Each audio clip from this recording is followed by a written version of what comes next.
ఇంచుమించు సాధనా పద్ధతులన్నింటిలోనూ రెండు ప్రధాన అంశాలున్నాయి. ఒకటి స్వయం కృషితో అభ్యాసము, రెండవది గురువు సహాయ సహకారాలు. తగిన స్థితిని పొందటానికి స్వయం కృషితో అభ్యాసం మాత్రమే చాలదు. దీనికి దైవ కృప కూడా తోడ్పడవలసి ఉంది. ఈ కార్యనిర్వహణకు ఇది అత్యావశ్యకం. దివ్యకృప కేవలం గురుదేవుని ద్వారా మాత్రమే వ్యక్తిలోనికి ప్రవహించటం జరుగుతుంది. అందువలన అభ్యాసి తన గురువు ద్వారా ఆ దివ్యకృప తనలోకి ప్రవహింపచేసుకోవాలని కోరుకోవడమే వాస్తవంగా అతడు చేయవలసిన పని.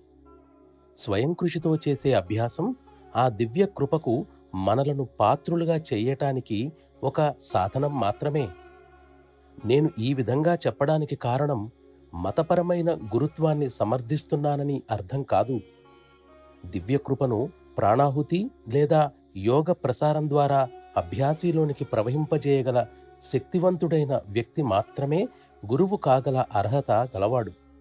అట్టి అర్హుడైన గురువును ఎన్నుకోవటం నిజంగా ఒక సమస్యే. కానీ గురువుల అర్హతను పరిశీలించే సులభ పద్ధతిని ఒకదానిని నేనిక్కడ సూచిస్తాను.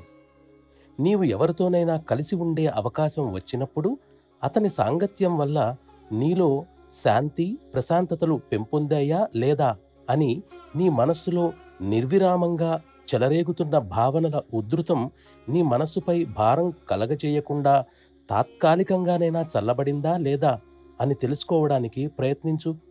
ఆ విధంగా చల్లబడితే నిజానికి నీకు ఆయన గురువుగా ఉండడానికి అర్హుడే. ఆయనే నీ జీవిత సమస్యల్ని పరిష్కరించటానికి నీకు సహాయపడగల వ్యక్తి అని నీవు నిర్ధారించుకోవచ్చు.